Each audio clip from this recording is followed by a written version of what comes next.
people feeling uncomfortable about their financial situation. That's gone from 49% all the way up in the past couple of years to 56%. But the key thing is that the economic pain, it's not even. It's that's the top line number. But financial discomfort for women is significantly worsened in the past couple of years, from 51% to 60%.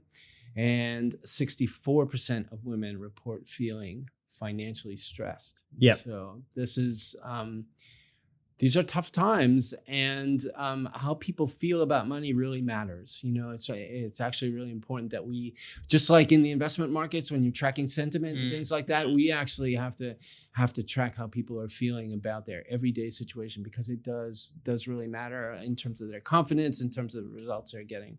Welcome to Checks and Balances. I'm Michael Vincent. This is James Blair. And today we've got Tom Hartmann, personal finance lead from Sorted, here to talk to us about why 56% of Kiwis are struggling with their finances.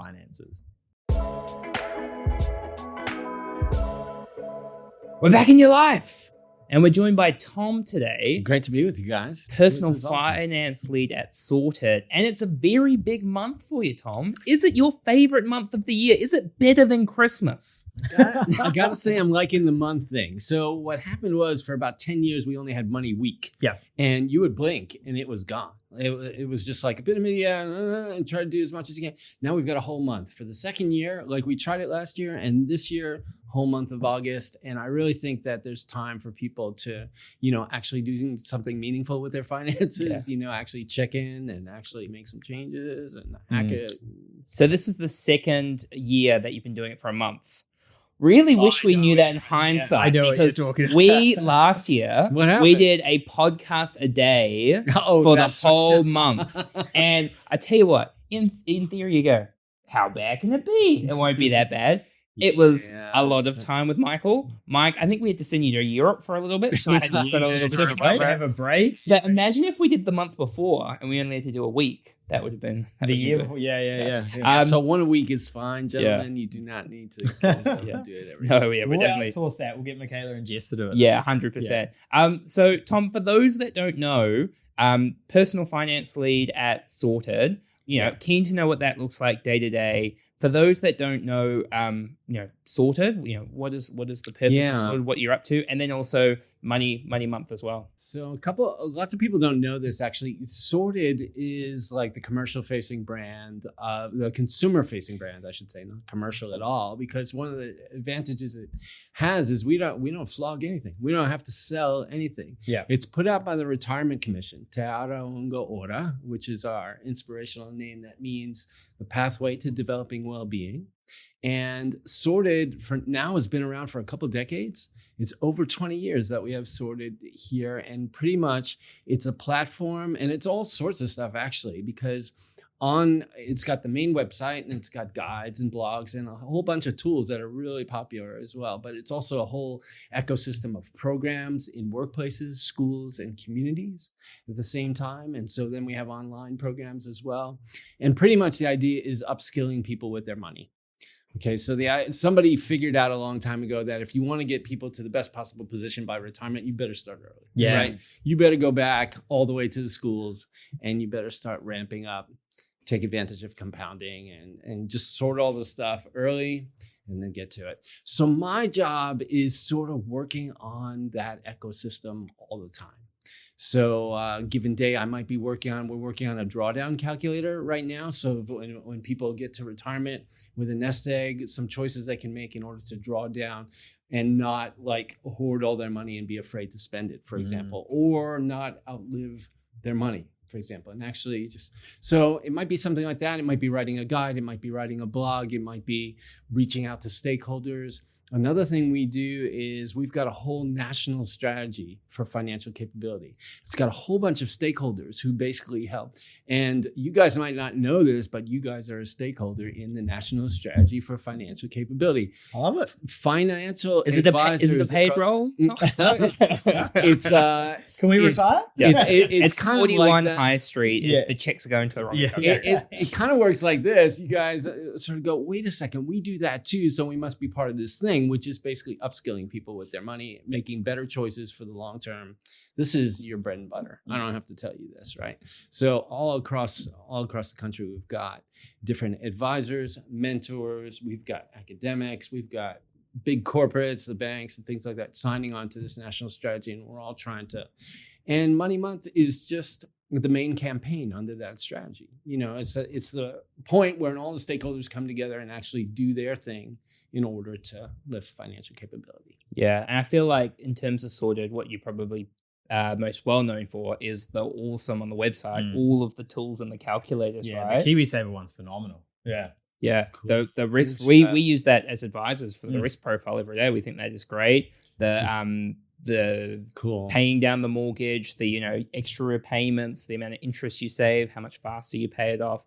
They're really great tools for Kiwis to understand, to educate themselves. Because I can go, you should pay off your mortgage faster, or you should be an aggressive fund instead of a conservative fund. But actually putting dollars behind the impacts has a huge... And the advantage we have of not selling anything is actually people go to us to sort of the single source of truth. Okay, so we'll go on those tools, we'll see what the dollars go, and then we'll see what the products are like after that. And we always, I think I mentioned this to you yesterday, actually, we always thought of Sorted as this on-ramp towards a really good exchange with a financial advisor, a really informed conversation. So to get people prepared so that interaction is the best it can be, really. And so people come on, they educate themselves, they run their numbers, and then they can come talk to you guys and make sure that they, know what they're talking about a little bit more. Yeah, I love that, because what we often face as financial advisors is a bit of reluctance to come and speak to us because people are embarrassed, right? And we did something a while ago on social media. We were talking about clearing debt, and how you could do it. And someone from school actually messaged me and said, "Oh, I'm so glad you posted this. We were on 2 incomes. Now we're on 1. We're up to our eyeballs in credit cards trying to survive." And my message back to them was, "Why don't you come and see us or speak to a financial advisor?" And they said, "Oh, I'm too embarrassed." And I was like, "You've actually done the hard bit. Like, you've admitted to someone the situation you're in. The next step is to go and to actually do the thing." So, having a place where there's a lot of resources combined, calculators, tools, different ways you can obtain information, is just a phenomenal way. And I love that way of thinking about it. It's an on-ramp to get you to have better financial discussions. Yeah. Yeah.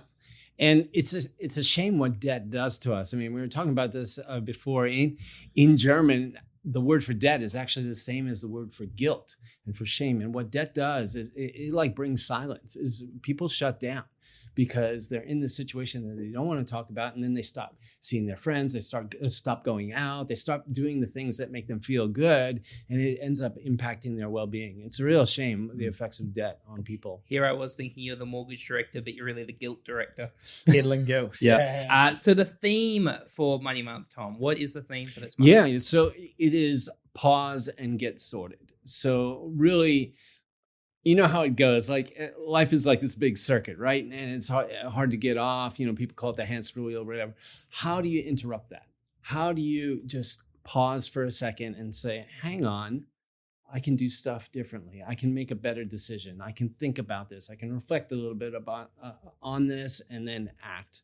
And so we even, I was showing you guys before, we've got this cool excuse generator, because lots of times in order to find the time to pause, you need to make, a fun excuse or something like that just to get out of all the normal stuff we're doing. Oh, sorry. So my favorite one is, hey, sorry, I can't make it. My cat's in the neighborhood scandal. That's the one that's my go-to, but there are more than 30 on there. Yeah. Come on, sorted.org.nz. Just find your excuse. Make some time and actually see what it is you can do actually to lift your financial position. I think that's a really valid point, because we talk a lot about, the Kiwis, especially those where they've got busy jobs, they've got kids, they've got families, hobbies, they try and have a bit of fun, right? Where, the amount, we're getting busier and busier in life. Yeah. And when it comes to our finances, we don't want to argue with our spouse about it. We're ashamed of the situation we're in. We don't have the education to know what we should next do. So we put our head in the sand and we go on autopilot, right? Yeah. And the amount of times I hear from people 50, 55, 60 going, my goodness, I wish I knew about this earlier.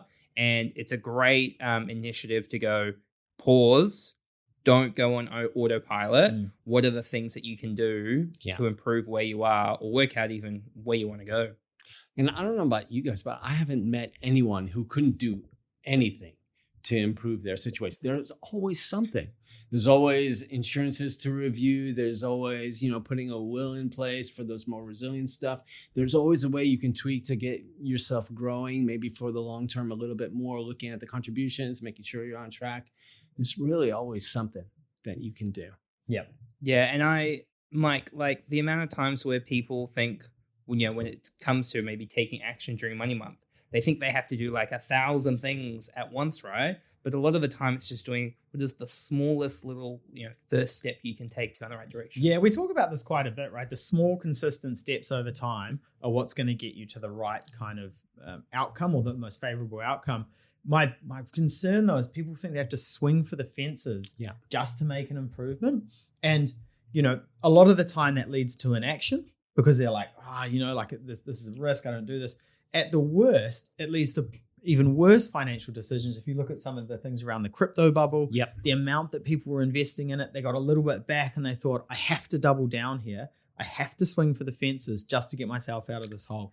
Yeah. And we know that when people fall behind like that, they need that much more returns just to recover. And so they keep doubling down and can end up in a really bad hole. Yeah.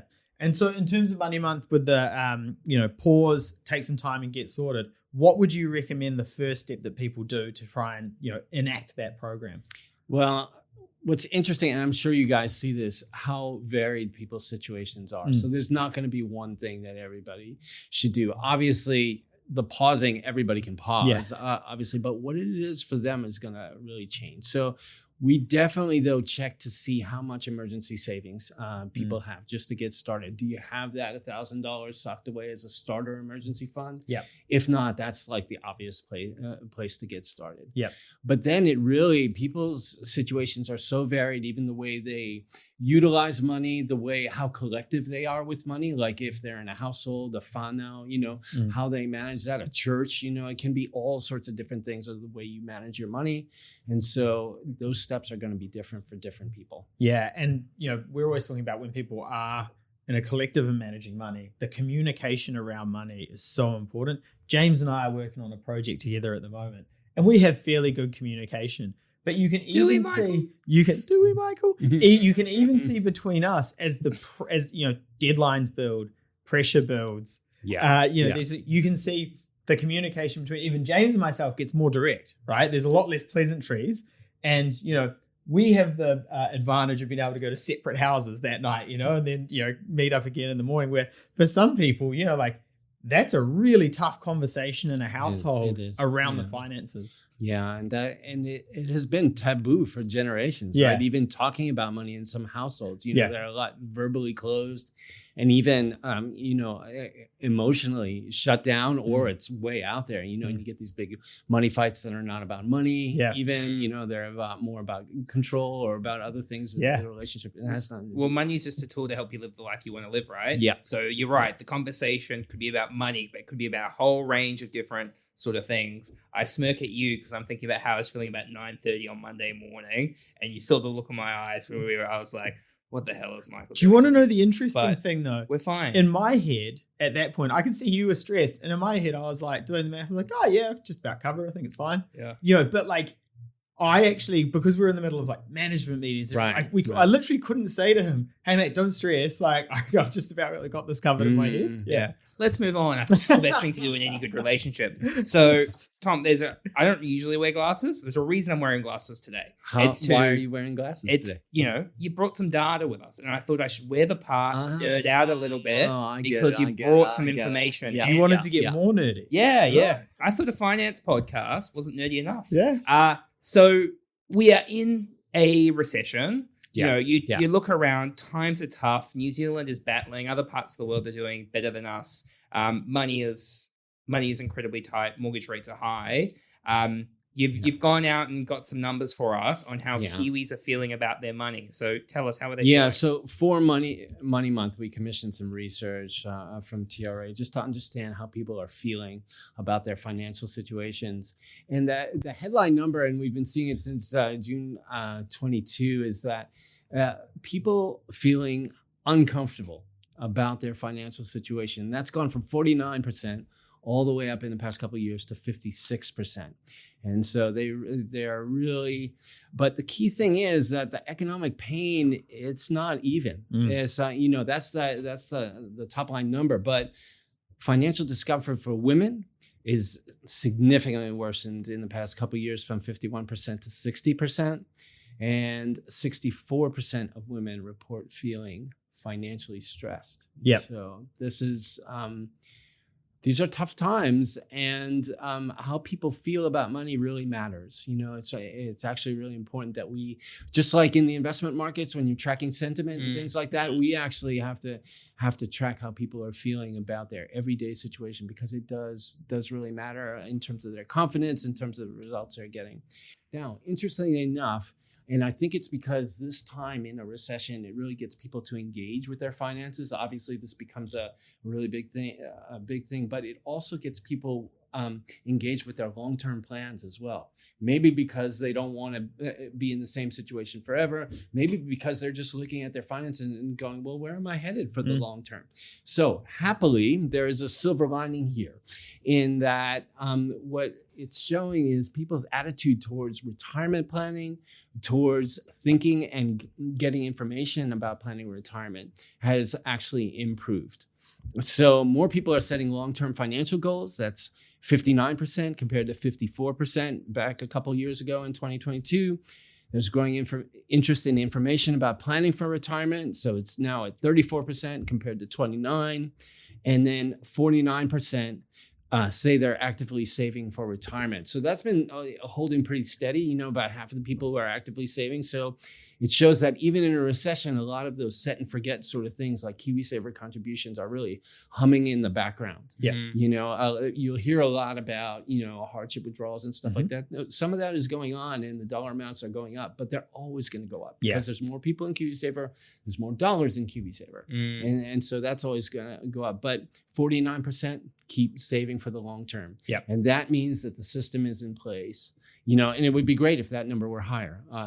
Obviously, if it were going up. Before we move on, we talk all the time about planning and growing our wealth, but protecting that wealth is just as important. That's why having the right insurance in place can help when life goes unexpectedly. And that's why this episode is brought to you by Partners Life, a New Zealand operated award-winning insurance provider with over 300,000 Kiwis insured and 89% of claims paid. Partners Life understand that having some insurance is better than having no insurance. They have flexible and personalized solutions for any budget or situation. Check out their website in our show notes below. Mike, one thing I think about in this data, and there is a stat here that's going, in 2022, 43% with a mortgage were feeling discomfort. Now it's up to 56%. Yeah. And roughly same numbers across all of the numbers. Interest rates jumping from 2% to 7%. Surely that's where some of the stress is coming from. It is it's where most of the stress is probably coming from with someone who has a mortgage, right? Other factors in there that will cause stress when you're in a recession, there's less job security. Some people are losing their job. There's no pay rises. To a degree, you've got a government change in there as well, which for a lot of people in the public sector it is causing a huge amount of stress. But the promising thing that I see out of that is my hope is that the amount of people who are planning, who are focusing on their retirement, who are trying to save, that's not just a stress-induced kind of outcome. My hope is that actually, Sorted's Money Month, conversations, podcasts, money management in schools, is opening the conversation around finances, which means people are making better financial decisions, not because they're stressed or not just because they're stressed, but also because it is the right thing to do and they're more comfortable having those chats. Yeah. And now is the time actually to make plans for when things get better, that you have things in place in order to really make leaps ahead, right? Yeah. This is a leapfrog sort of situation. Yeah. Get ready to jump ahead. Do you know what I'm worried about? We get back to the good times because everything is cyclical. We will have good times again. Everybody will completely forget about 7% interest rates, about the possibility of losing a job. I mean, I feel like probably right now, the highest percentage of the population will understand why an emergency fund is important. But when the good times come back around, if I said to you 2021, peak of the market, everything's flying off the shelves, money's cheap as chips. Hell, everybody was buying Rolexes and jet skis. If I said to you, you need 6 months worth of your savings for when times go tough and you can't afford your mortgage and you maybe don't have an income, you would have laughed me out of the door. Maybe not you, but your average That's punter, another right? investment property deposit, mate. Oh, exactly. Like literally exactly that. Yeah. You're stopping me from taking a bite of the cherry that everyone else is having because you're worried about something that's never going to happen. Yeah, that fear of missing out was so strong. Oh, yeah. In that time. And but now is the time when people are engaged and they can see the value, when they've just hit their emergency fund, maybe in order to get through, whatever is happening in their lives or getting through a redundancy or something like that. You can see the value of it. And now is the time to automate. Yeah. Look, I'm big with automation. I'm the first one to say, like, I am not the best person with money, but any success I've had is because you can automate your personal finance. That Kiwis, ever you get a system in place for an emergency savings, you start, automatically funneling. What does it take? 10 minutes to set up an automatic payment? I love automatic payments. Boom, boom, boom.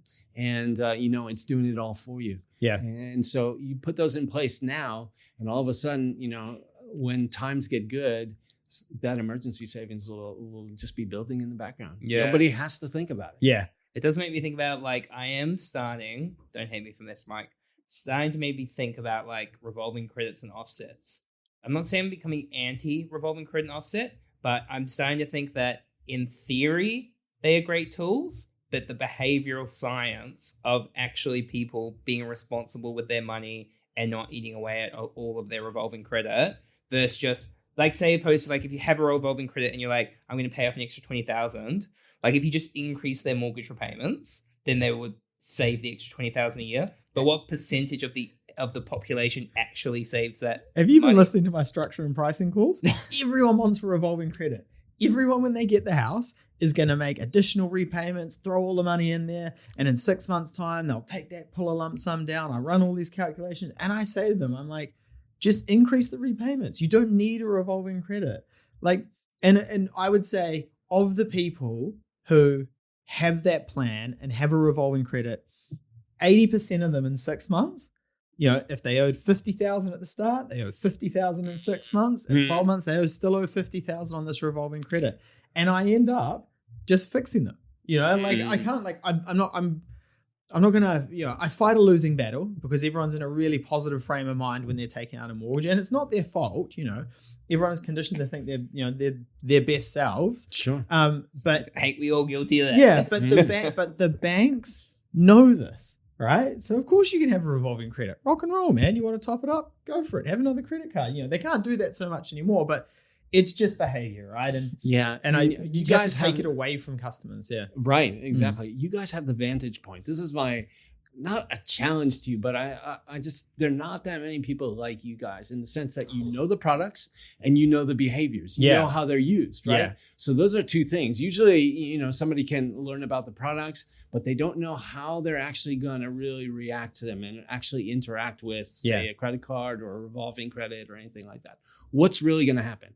But by now, you guys have seen so many clients that you know what's going to happen, right? You can see the profile. You're really like, I know what's going to happen on this thing, right? So that's valuable. All I just took from that was Tom called us special. Yeah. The number of times I get asked about a revolving credit, and it's not because that person has gone onto the website and looked at the products and thought, hey, I wonder what this is. It is always, hey, my friend was talking about his broker gave him a revolving credit. Why don't I get a revolving credit? I'm like, I can assure you, mate, they still owe a ton on that revolving credit, and it is a bad idea. But you do the best you can. Yeah, really. Yeah. And that's probably like a great segue, Tom, as well, in terms of I think a piece of research was done earlier this year in terms of where Kiwis get their financial advice from, and we turn to the people that we trust, right? And we go, well, I trust you, I love you. That for some reason in my head means I should get financial advice. You didn't love me on Monday morning during that. But just because you trust or love somebody does not mean that they should be giving you financial advice, or just because that's the right financial decision for them does not mean it's the right financial decision for you. And people do end up giving advice that worked for them. They're like, oh, it must be, I did well in property, so property must be for It everybody. is a genuine, they're not being disingenuous. It is a genuine thing they recommend. They're like, it actually worked for me, except that people are really different. Yeah. And people's situations are completely different. And so even psychologically, right? How are they going to interact with that product? It's not going to be the same. Yeah. And, so you got to figure out for the given client, you guys must do this all the time. For a given client, what's the best product for them? It would be very straightforward if we told everybody to do the exact same thing, right? Wouldn't even have to join the Zoom call. We just to be honest, it'd be easier for you, but with the advice around a mortgage, a lot of it is the same because people, the market is doing one thing. We want to reduce interest rates at the moment. It's really only when the market bottoms out that we have to get really creative, or where we think the bottom of the market is around interest rates. Everything else, humans are 99% the same in terms of their behavior with money, with other people, so it is very similar advice. There's, nuances, but a lot of it is just like, how do we get this interest cost down as quick as possible? Yeah. Those are universals. And that's a lot what we put forward on Sorted. The key principles to understand, about, it's not even about compound interest. It's about interest. How interest works. What is the cost of money over time? And people don't understand that you need to be on the right side of that equation in order to really make it work for you. Especially because the numbers in the short term are so small. People, when we're looking at different options for banks, one bank might be cheaper than the other bank. And we're going, we'll go with this one. They're like, but this one has slightly better internet banking. I'm like, you don't understand. Like, you're paying over the long term significantly more for that slightly better app than this bank over here. Yeah, that's actually one of the biggest challenges I have, is so much of this stuff is expressed in basis points, right? All the finance guys count in 1/100 of a percentage point. Yeah. And because those things make a really big difference, but they make a really big difference, especially over the long term. And so like when we built the Kiwis Saver calculator, we were like, okay, let's estimate in dollars how much you're going to pay until you're 65. And we're talking about tens of thousands of dollars and sometimes over $100,000 in fees, just in fees in Kiwis Saver, right? And so you actually have to follow the dollars. You have to follow the money, you know? That's what really does. And the same thing on the debt side too. Like, what is the total cost of this thing? It doesn't seem like a lot. It's a little percentage point difference. How much difference could it make? Well, guess what? Our tools show that it's actually hundreds and thousands and tens of thousands of dollars of difference. Yeah, and we've certainly used those sorted tools before, where if you make an extra $100 a week on your mortgage, you pay it off 3 years faster. If you then put that money into a managed fund, by the time you retire, $300,000-$400,000 better off.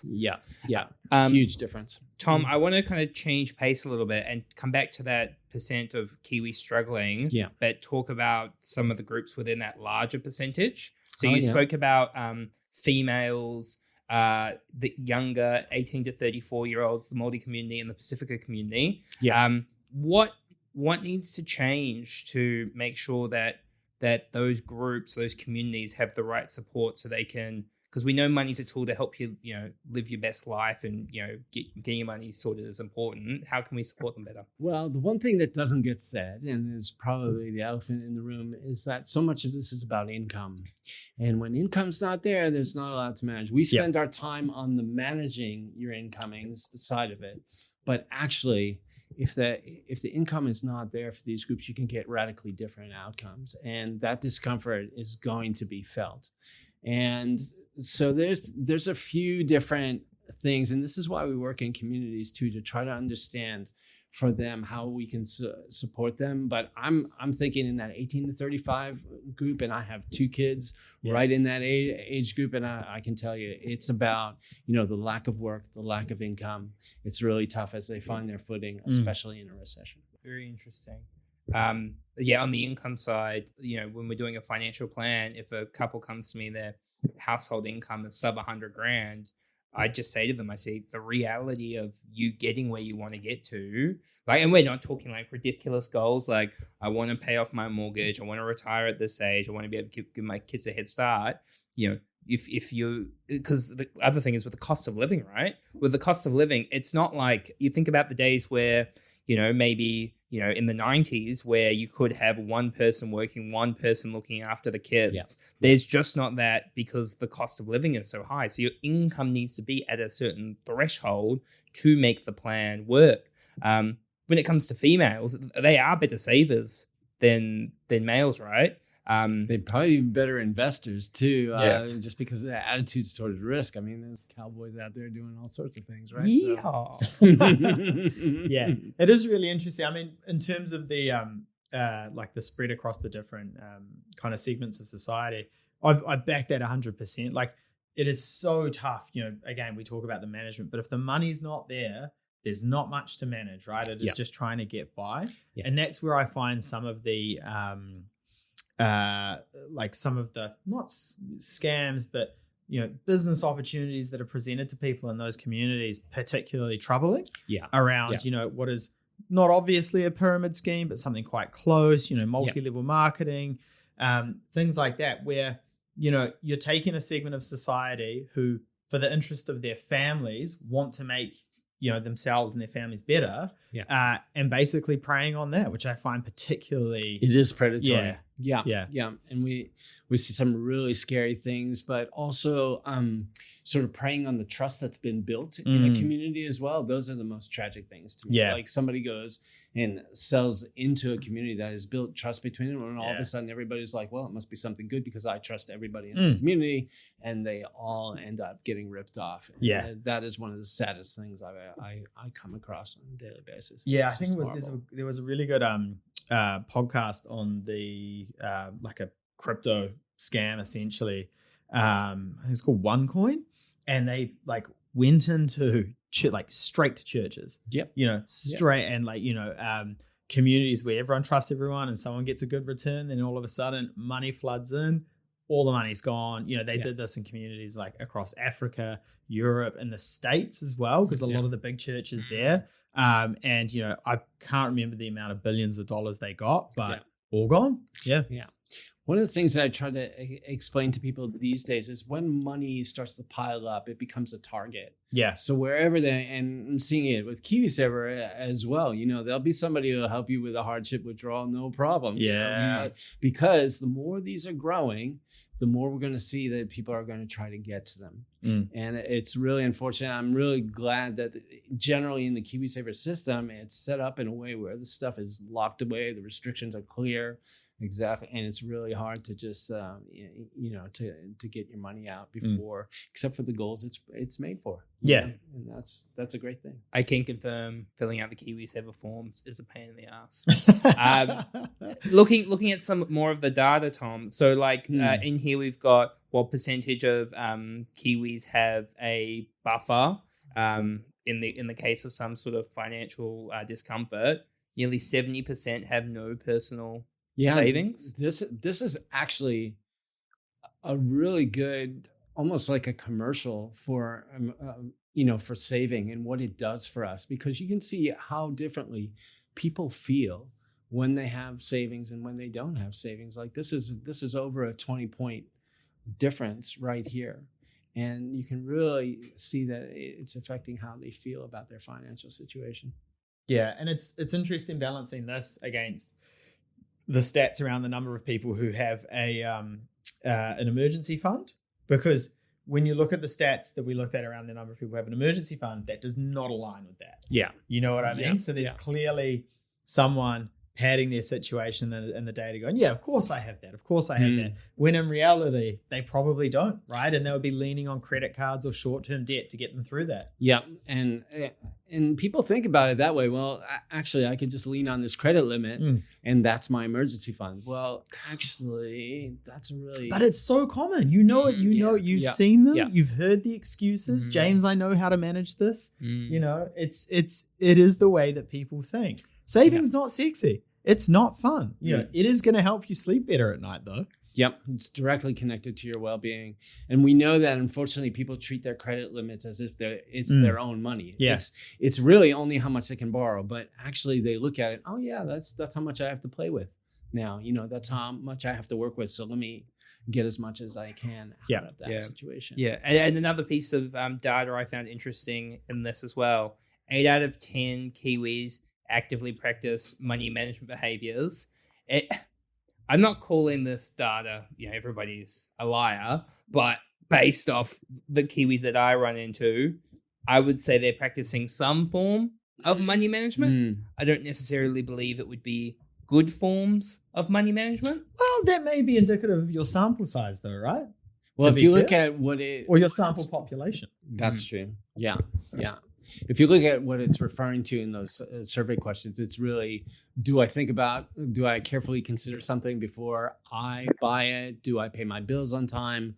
Or do I keep close watch on my financial affairs? I feel personally attacked by that first one, Tom. Thank you, though. So here's the thing that we don't always express enough, that we're sort of orienting the whole national strategy towards. Actually, we don't articulate enough what we really want from all this money management. So we end up doing lots of different things, and all of it seems good, but it really helps to be clear of what we want. First of all, what we want people to have more money for tomorrow. Now, why is that? Why is that? Is because people's needs over time, they tend to go up, until you get to that time in retirement where your spending slows down, right?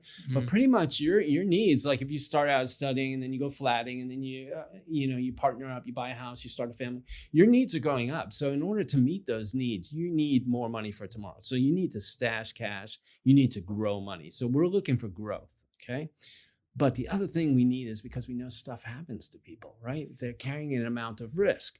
So what are we going to do about that risk? We need also more money at the ready today, just in case something happens. Now, that can be from self-insuring, that can be from that emergency savings, or it can be because you transferred that risk to an insurance company that's going to pay out if the unthinkable happens. Okay, so that money is at the ready for today. So it really comes down to those two things. And any move that you make, during Money Month has to result in either more money for tomorrow to meet those needs, or more money for today at the ready, just in case something happens. What would you say to those people who are going, that's all great in theory, but with the cost of living and with high interest rates, I'm just barely trying to hold on. I can't think about, my future self. Yeah, so I want to acknowledge all those people who are doing it tough. That is definitely, and I've been there, and that is definitely the reality right now. But it's also true. I loved what you said before. This stuff is cyclical. This is not going to be like this forever. I was on a call earlier, and somebody's between jobs. They're like, well, do I pay more than the minimum? How can I bring this debt down? Oh, hang on, just get through, right? But while you get through, that part of that pausing and getting sorted is making plans for when it's not like this anymore. Once you get working again, once you get, and making plans for that, you can make better plans. Yeah. Because you don't have to make the decision right now. You can go, okay, as soon as that happens, I'm going to do this, this, and this. As soon as money is coming in the door, I'm going to, optimize for future needs. I'm going to optimize for my resilience and make sure I'm ready in case something happens again. Yeah. And if I can add to that, when we're talking about debt specifically, if you are in a situation where you are struggling and you're just trying to hang on, please reach out to the lenders. A lot of people have this fear that, like, as soon as I tell the bank I'm in trouble, they're going to foreclose on my house. That is not the situation, right? It is, you have to start an open discussion with the bank. They may not be able to do anything straight away because they have certain policies that they have to hit or certain criteria they have to hit.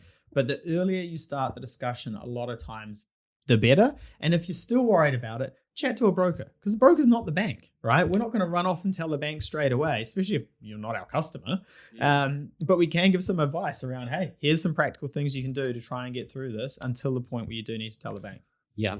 And banks these days have entire programs for people who are experiencing hardship. Yeah. This is just something you're going through, and they want, if you think about what they want to, I always tell people, if you think about what a bank wants, it wants a steady stream of repayments, right? Anything that interrupts that steady stream, it's bad, right? Because even if they were to foreclose on the house, it would cost them a fortune just to manage the property, get rid of it, or move it on. And no one they wants don't to want be that the at all. banker that's selling someone else's house. That's horrible. They don't want to do that. Yeah. You even speak to a lot of people think like second tier lenders and third tier lenders, like, oh, they've got the house. They don't want to sell your house, right? Not only is it, costly, time consuming, very risky for them, but like, honestly, they don't want to do it. Yeah. No one wants to be the person putting someone else in that situation. Yeah, definitely not. So that's a piece of advice that we give out often, is that actually talk to your lender first, because there are actually a lot of things that the lender can do in order to help get you through this time and get you back to those steady repayments. That's all they want. Yeah. I always say the bank doesn't want it. So long as you're repaying the loan, the bank doesn't want to hear from you. Unless you want more. Yeah, just keep on clipping that ticket. Yeah. But I do think that's a really good point, that it doesn't stay with those tough times forever. And if the thing we can learn over the last couple of years from two examples, one is interest rates went from really low to really high. The other thing really quickly. Yeah, really quickly. The other thing we forget that happened just as quickly. I don't know if you remember what it was like in the job market in like, say, 2021, but the demands for what people wanted to get paid versus people just trying to hold on to jobs right now. Yeah. Over a couple year period, we've had those reminders that the market is always changing. Yeah. Tom, as we wrap it up, sorted money month, give us your parting words for those that are thinking, what should I be trying to do over the course of the month? What is a good action? Yeah, again, it comes down to those two things. And we're talking about growth. So anything you can do to grow your future position quicker and steeper and really get on that takeoff, right? Anything you can do that does that, whether it's paying off debt more aggressively, whether it's investing more in terms of contributions and investing better in terms of in better products that aren't, a long shot or things you don't know anything about or things but steady things, steady as she goes, and growth towards the future, and anything you can do to improve your resilience. Money at the ready in case something happens. So those are the two things that really our whole industry wants for people, but also those are the two best things that you can do for your situation as you take pause and try to prioritize. Well, what should I do? What could I do? Yeah. Awesome. Well, thank you very much for your time. It's been a really good discussion. Oh, cool. Thank you. Make sure to check out the Sorted website. There is heaps of awesome free calculators to go and check out. From memory, you can create a profile as well. Also, save your results. Really good to go and check those out. We'll put that in the show notes. Much love to Partners Life for sponsoring this episode. Make sure to subscribe to the YouTube channel. Give us a review. Give us a like, and we'll catch you next time. Cheers.